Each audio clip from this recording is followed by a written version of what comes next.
it's great to see you. It feels like it's been years rather than months since I've seen any of our media friends, except when I read your byline or see whatever on Twitter or something like that. It's good to see you. I know some were on furloughs and such, and I'm glad to see you're back. I'm glad that we have some sports for you to cover, and we're heading that direction.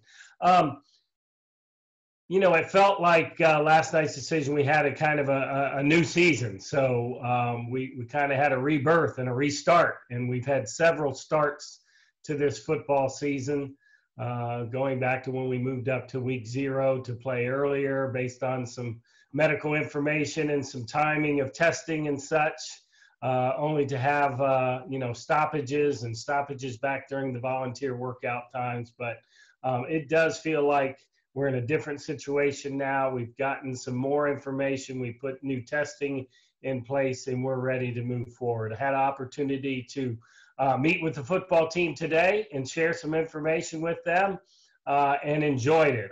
I know they could, they're more interested in getting the field and practicing, but I got to tell you, my spirits were lifted, and it made all the work behind the scenes here even that much more worthwhile once I saw those young men sitting 10 feet apart with masks on, spread out throughout the indoor facility. So it was a great start, a good meeting. Got to share some information with them and could tell that they were excited to play college football. So, and just on that note, it feels good to be able to provide what we believe is a safe path forward for those young men to get to play college football. And not just, I know you're probably here to talk mostly about football, but I'll be meeting with our soccer, volleyball, and cross-country teams tomorrow and in the next several days, and look forward to meeting with them to talk about how their seasons are able to move forward. So I'm weary, but seeing you guys, seeing the football team talking about a season coming has lifted me, and I'm happy to take your questions now. So Dan, are you in charge of that? I will go ahead and turn it over to the first question.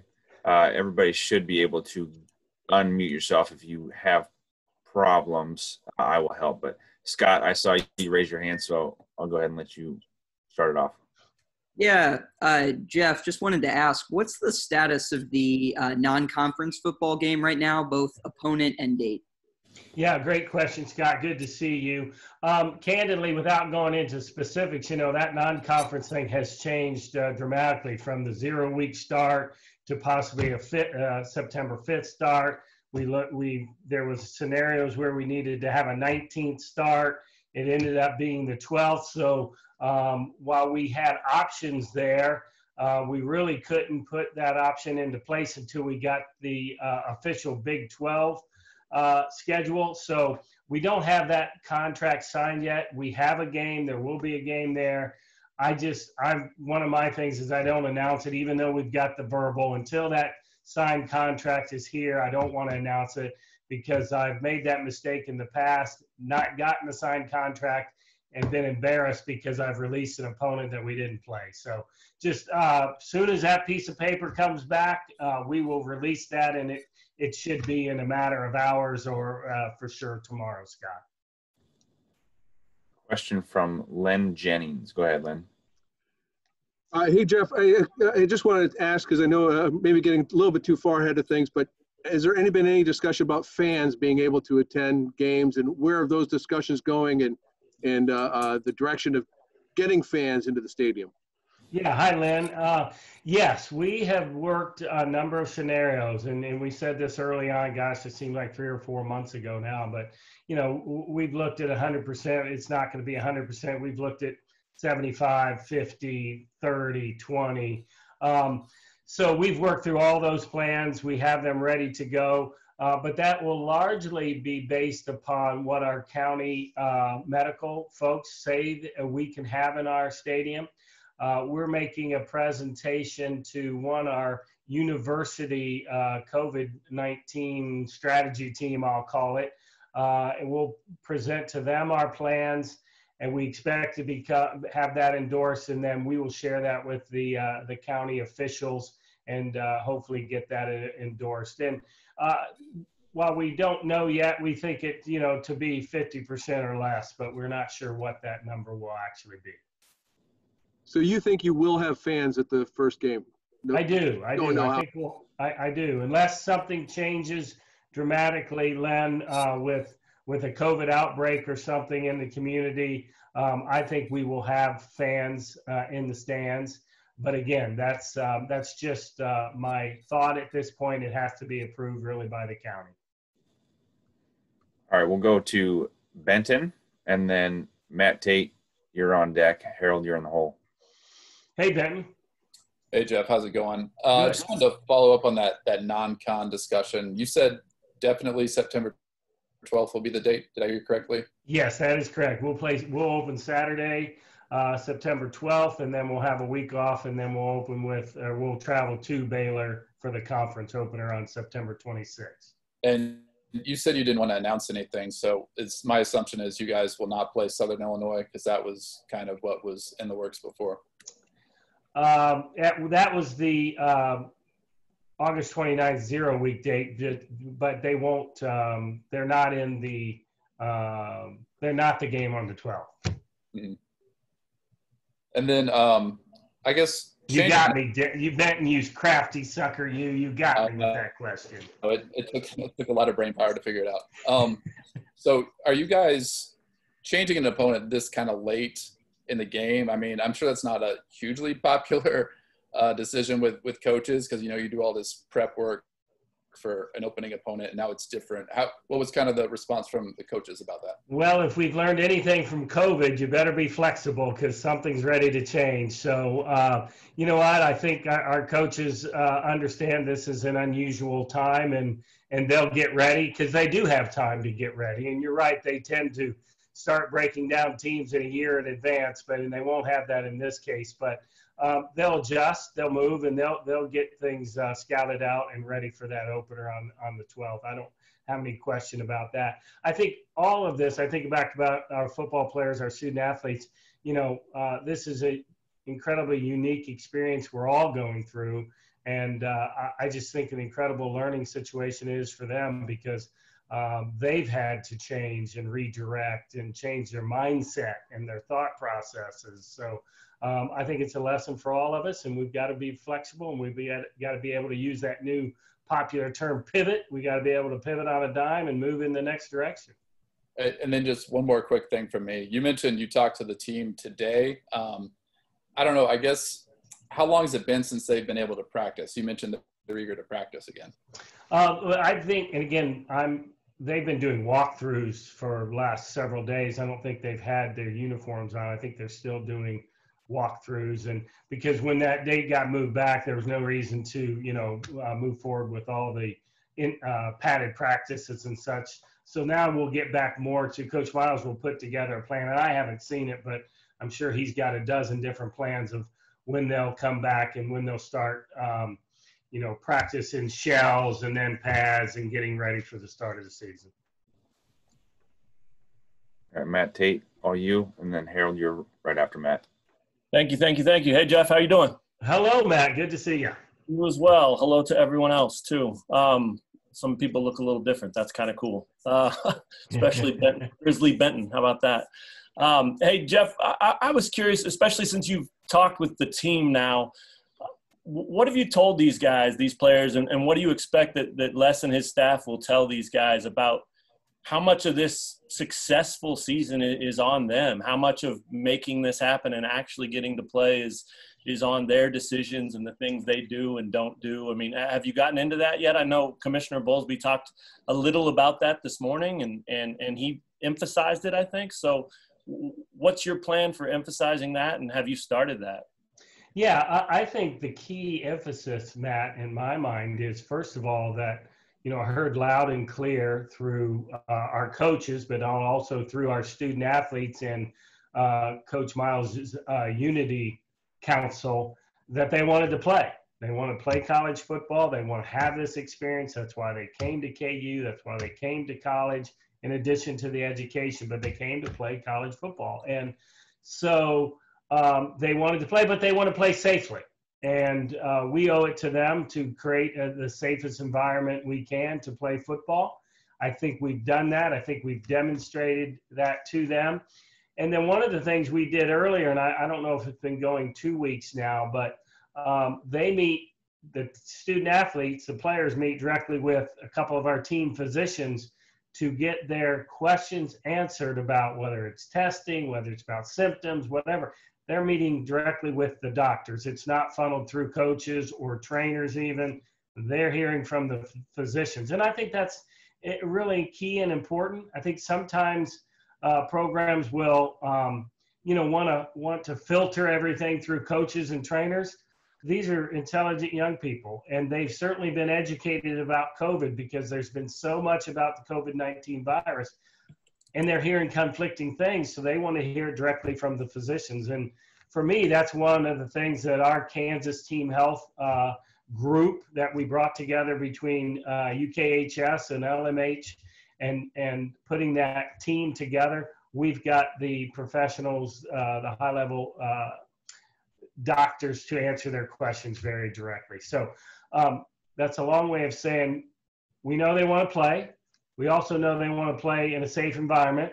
We've shared with them very directly through doctors and through me what are the steps we're taking, and through Coach Miles and their staff, what are the steps we're taking to keep them safe. There is risk, and there's risk anytime you play football, whether it involves COVID or not, but we think we have provided them a safe way forward. And then we've also shared with them their options if they don't feel safe, and they have an opt-out opportunity if they choose that. But we certainly hope they don't, and we haven't been given that indication. We've been given an indication they want to play college football. So there's a lot of key emphasis there. I think, again, health and safety, number one, opportunity to play college football, get the information directly from team physicians so it doesn't get lost between an administrator, a coach, or a trainer. Yeah, how about in terms of, what college kids do? Hey, we need you to stay away from parties. We need you to stay away from, hey, if you beat Oklahoma, that's great, but you got to still be responsible. I mean, do you anticipate having those types of conversations? Well, first of all, absolutely. And the way I had it was about discipline. I think when you put it down, whether it's an offensive lineman having the discipline to take the course to make the block and the linebacker coming over the top, or the discipline of a defensive back getting to his zone in coverage, a receiver running his route, it's about discipline. My message to him is, you know what, I think the most successful teams are going to be disciplined in the way they approach the COVID virus, and they're disciplined in washing their hands, wearing their masks, social distancing, staying away from large public gatherings, avoiding the parties. Those people that are disciplined in that regard are going to have the greatest chance to win, because they're going to have a full complement of their teammates around them when they go to play a football game. So, I think discipline is something they understand. And for me, that's how I communicated it with them. It's about being disciplined in your approach to not getting the virus. Awesome. The only other one I have is, I didn't get a chance to ask Bob this morning, but how much conversation has there been about future liability, if any? If things get serious or medical conditions pop up that are serious, are the schools liable? Is the Big 12 liable? Did you guys in your process over the past few weeks have those types of discussions? Yeah, I would tell you, though, our discussions about liability are based on us having a quality health care team, a third-party healthcare team that's making the decisions about our student athletes. And again, this gets lost, but 2 years ago when Dr. Gerhart and I, worked with LMH and worked with UKHS to bring this Kansas Team Health together, you know what? That's what we were doing. We were putting the health care of our student athletes in the hands of professionals. It's no longer being filtered through AD, coach, administrators. Those decisions about playing and practice and in strength and conditioning workouts, they're made under the supervision of physicians. So that's where you eliminate the liability. You have it in the hands of the medical professionals making the decision. So Yeah. we're very comfortable. We hope that we've been able to communicate to that our young people. I think that we have that, hey, your health is in the care of highly trained medical professionals, and it's not being trusted to coaches or ADs or others. Tying into that real quick, the student athletes won't have to sign a waiver or anything to play, will they? Has there been any conversation about that? No, that is not something we instituted. You know, that was something that several institutions did and were criticized for it. But again, we felt comfortable. We didn't need to have our student athletes sign away try to sign away. I don't think it was legal anyway, but Right. you know, we've protected ourselves by having the highest quality medical care possible for our student athletes. Great, thanks. All right, Harold, and then Mitchell, you're up after that. All right. Hey, Jeff, real simple question for you. I know you were talking earlier about after you talked to players and after you addressed them, and then the meetings you had yesterday with all the other ADs and everybody involved with chancellors. Your confidence level went a bit up. So what's your confidence level now going forward in this season that you think we can get through this safely and on schedule? What's your confidence level at? Well, I have confidence that our current plan, our implementation of additional testing, our implementation of cardiac MRIs, we've taken another step in that safety level. You know what? We can't control the virus. We're not in control of the virus. But we'll respond. And, you know, there's no guarantee that there isn't something else out there that we're going to discover about the virus when we do. And if we do, and it puts our student athletes in health and safety in jeopardy, we'll pivot, we'll turn, we'll find a new direction, or we won't play. So I'm confident what we have in place now is safe and effective based on what we know today. If something changes in the future, then again, we'll adapt, and that adapting could be, you know, discontinuing playing football in the fall. That's an option out there, or I shouldn't say an option, a possibility out there. Always based on new information or more information, you can arrive at a different decision. So if more information comes about COVID, we could arrive at a different decision about moving forward. I see Jeff. Matt down there. Yeah, we'll go Mitchell, then we're going to go Sorry, Kirby Mitchell. and Matt Galloway. Okay, I see you down there. Where's Mitchell? I'm looking. Right here. There you are, Mitchell. Over here. Okay. In the suit, just about ready to go. Yeah, on air. I like it. I went casual without the jacket today, Mitchell. Well, I'm about to be on air, so I gotta jet out of here in a little bit. But All right. You got shorts on? I don't. I have pants. All right, I got pants too, so that's good. So, what was was there ever a time where you thought the conference season would be canceled whenever you saw the Pac-12 and the Big Ten that they were going to be postponing to the fall? I didn't think that it was going to be canceled because of what the Pac-12 or the Big Ten did.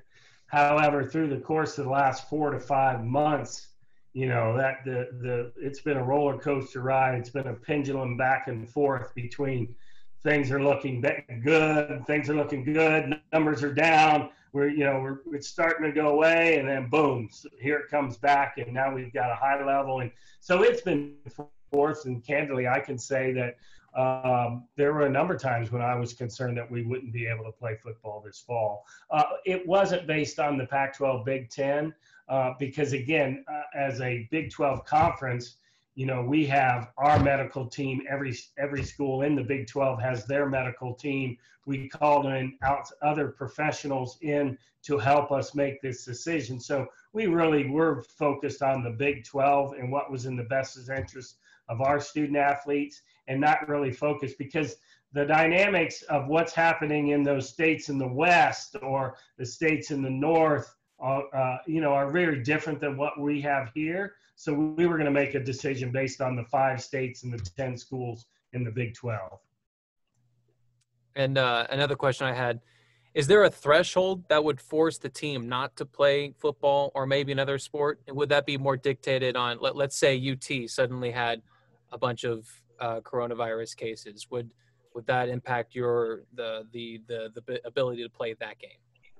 Well, to answer that, I would say it won't depend on what other schools do. But I think if you notice, and I don't know if Commissioner Bowlesby talked about the way we've laid out the Big 12 schedule, but it is laid out in a way that we could, if a team has an outbreak and can't play, there are options to move those games later in the season and hopefully make them up. And that's how they built some spacing into the season to be able to do that. But yes, I mean, a game could be canceled both because of an outbreak we have or the opposing team that we're getting ready to play.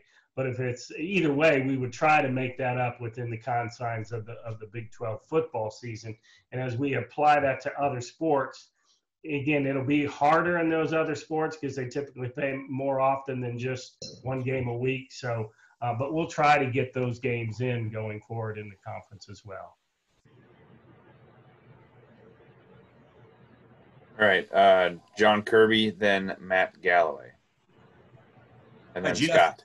There's John. How you doing, Jeff? Good to see you.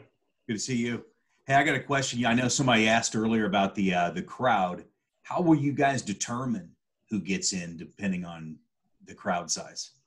Yeah, we'll take our without getting into too much detail, we'll take our season ticket holders, and then based on the number that they have in their account, like somebody might have 4, somebody might have 12, and we'll actually seat them in their groups and then space out from there. So the number is a bit of a moving target, and I couldn't give you the details on it, but we have that worked out through our Williams Fund and our ticket office priority of who gets tickets and where they'll be placed. So that has been a real challenge that our team has worked on hard behind the scenes, again, as they've considered 100%, 75, 50, 30, 20.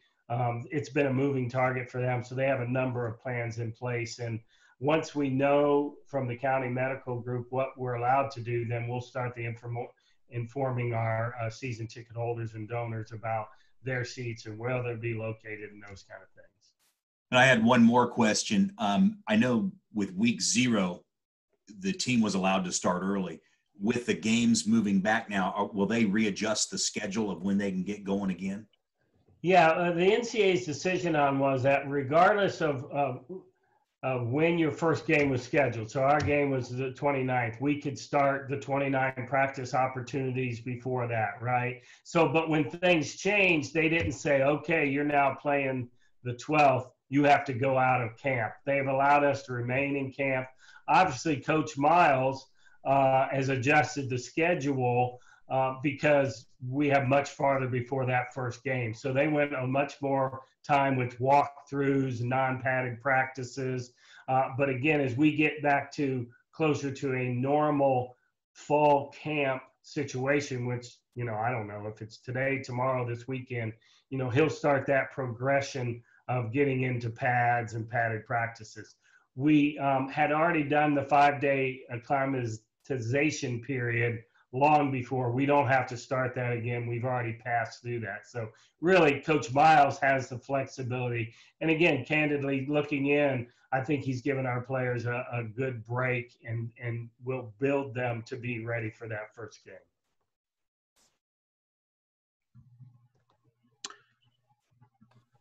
Go ahead, Matt. I think Matt's up. I've got a couple quick questions and then a couple longer ones. Are you aware of any athletes that have opted out from the fall sports yet? And if so, what can you tell us about those numbers? You know what? I'm not aware of any that have opted out. So, yeah, none at this point. Sure. And then are you encouraging your student athletes to take online classes, or are you seeing an upped interest in online classes this fall?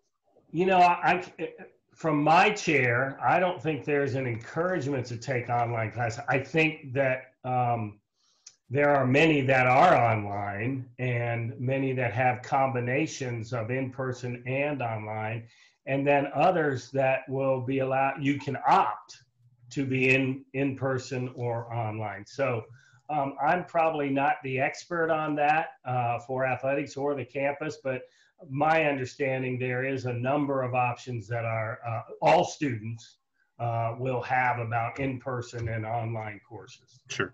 And then a couple longer ones. Bob Bowlesby today mentioned that KU experts last night gave a pretty compelling presentation. Were you a part of that? And what was the gist of that sentiment that was shared by the experts, and who were those? Yeah, experts? actually, there were a number of physicians on the call. Again, as you guys know, Dr. Gerhart is a surgeon, and he had offered up some specialists from KU Med and UKHS, and Dr. Stites, kind of the chief medical officer, kind of led that. And to be candid with you, he had a team of doctors around a table, and it was kind of hard to see and know all of them. But they were really there for information, to share directly with the presidents and chancellors, who are the board, who would be making the decision. So similar to us in our student athlete example I gave earlier, we wanted our student athletes to hear directly from the physicians. Same with, that's what Dr. Gerhart offered to the Big 12 presidents, CEOs. Hey, hear directly from some physicians to get information directly from specialists, and not maybe what they've read through the media or whatever. Not that you can't get information from the media, you can get good information. But just to have them there to talk directly with the CEOs of the league. Sure. And my last question, I'm under the assumption that Chancellor Gerhart is on board with going with the fall schedule.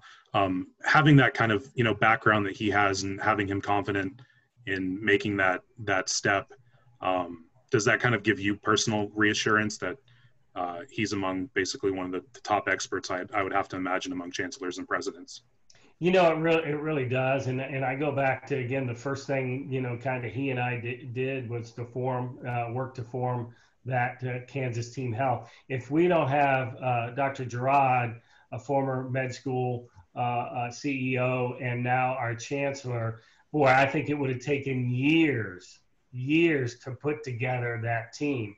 But because he is a physician, he is a surgeon, he knew all those physicians, we could bring that together with relative ease. And that's really on him. I was there as a willing participant from athletics, because I knew we'd be getting great quality of care for our young people. So, yeah, I think that having Dr. Gerhart in that role, understanding all of these testing, understanding these protocols, understanding exactly what a particular enzyme test is and what it does, man, it is invaluable, no question. All right, Scott, go ahead. Anybody else have questions after Scott? I see Chris, Jesse, I see Jesse, Chris. Gary. I see All right. Gary. There's Yep. Gary. We'll go Chris, Jesse, Gary, and then we're going to wrap it up pretty quick after that. Go ahead, Scott. Jeff, earlier today, Commissioner Bowlesby said that I guess the Big 12 met with at least 2 student athletes from every program. I'm just curious, who were the student athletes from Kansas, and how were they chosen? Yeah, Stefan Robinson. help me, Dan. Robinson. Robinson. Yep. Yeah, and Chris Hughes, pardon me, were our 2. And I believe they were selected through Coach Miles' Unity Council. I don't know if the Unity Council members themselves selected or whether Coach Miles did, but they participated on several student athlete calls, at least 2, possibly 3, where the commissioner brought student athletes, 2 from each of the institutions together to talk about the virus, talk about our safety protocols, talk about the season. And then again, with the idea that they would take that directly back to their teammates and what they heard from the commissioner and ADs on the call. You get a sense of if there was anything in particular they were, I guess, looking to be informed on from the team, from themselves, if there was any particular sticking point? Oh, you know what? I will say candidly, we have very intelligent football players across the conference, and they ask lots of very intelligent questions. I would say that they are like all of us, the changing schedules and the not knowing what was next, was hard on them, like it's hard on all of us. But I do think that was a very valuable step by the Big 12 to engage our student athletes, to have them on there. And, I commend Commissioner Bowlesby for that, and all the student athletes that participated. We think we know what they're thinking, but if you don't ask, you're not treating them with the respect they deserve. So asking them, talking to them, getting their perspective and opinion, I think is really what you have to do and should do with your young people today. Jesse? Am I up? Yeah, Who's we're like up? Chris, Jesse, Gary. We're skipping over. It's Jesse, isn't it? Hi. Nope. Or is it Chris? All right, Jesse, he just keeps skipping over you. I'm fighting for you. All right, Chris. Jeff, can you just address, please, the other fall sports? Were they part of this announcement that came out of the Big 12? It included, we keep hearing about football, but what's the status for the other sports and their schedules, their preparations, their prospects for playing this fall? Where does that stand? Yeah, and candidly, and with no disrespect to, our soccer, our volleyball, and our cross country, just because of the economic engine that football is, we are consumed with that football issue, but also the health and safety issues we're discussing about with football all flowed down to soccer and volleyball, because we have, I think, 3 levels of medical distinction, and football, soccer, and volleyball are all in the high level of COVID contact. So the protocols we put in football, we knew were also going to be the ones we put in for soccer and volleyball. Cross country, I think, falls in the middle band of risk. So they will have a different set of protocols as far as testing, probably not as much testing as those 3 that they've determined to be high contact. So, but yes, we've been evaluating their situation all along as well. We pushed back. We didn't announce it, but I think we had pushed back the start of their season to after September 1st, but I don't think we had gotten to the place where we announced that yet. And then as we had that in the can, so to speak, we continued the dialogue and decided, with those soccer and volleyball, we really want those to be conference-only situations. So out of the meeting, I guess it was last night now, huh? It seems like 3 weeks ago. But last night, we have moved to soccer and volleyball are all Big 12 conference matches only, no non-conference for them. And then cross country, we're still working through some things with cross country because, again, they're a mid-level impact, and they run typically meets with lots of different teams in it. So I don't think we've come to a finalized position on how we'll handle cross country. There will be a football championship and there will be a cross country championship. We did cancel previously the women's soccer championship. So we'll just have a regular season champion in Big 12 soccer. And we've not had a volleyball tournament at the end of the season, so that'll remain. Thank you. Okay. All right, my turn. Jesse, finally you. Hey, Jeff. So the Pac-12, when they decided not play, they came out with, very transparent documents from medical professionals talking about why they felt it was not safe to play. I just wondered if you could give the main gist from your guys as medical professionals on why they feel it is safe to play football this year. Yeah, we had those in that verbal discussion. So, we have not created a document that I'm aware of like that. And you know what? They're really very different situations. If you look at the West Coast and the high levels of COVID virus infection that's still going on out there, and it ebbs and flows everywhere. But I think they're in a very different situation than we are, and so I think it's understandable that we could arrive at a different conclusion they do, looking at the medical information we have. So I don't know, candidly, it's so fresh. I don't know if the Big 12 plans to put out a document like that, but we certainly spent hours talking about those measures verbally and what we felt was the best interests of the student athletes. Is it Gary's turn? It's Gary's turn, yeah. Hi, Gary. Hello. How have you been? Hi. My Reds are playing my second team, the Royals, tonight. Oh. So I can't lose. As you know, the Pac-12 has decided to hold no sporting events till January. Will you actively be looking for 2 basketball opponents with Colorado and USC on the schedule? Yes, absolutely. Coach Self and I and Sean Lesser were discussing that at 4 o'clock today. So, yes, we're looking at it. We're trying to look creatively at how we might handle those. One being away game, so we might have another game that we can maybe bring back to campus or do something else with creatively. So yeah, we are certainly engaged in that basketball schedule. You know, we had already changed the Harvard when Harvard had to cancel. We added Stephen F. Austin there, and then we have 2 games there. And you know, we're weighing, and part of the information is weighing. You know, how many fans will be allowed in Allen Fieldhouse. We're a long way from knowing what those numbers are because we've got a lot of time before we'll play that first game. So, but yes, we are planning to replace them. No, we don't have games, but we have many options that we can do. It's just kind of what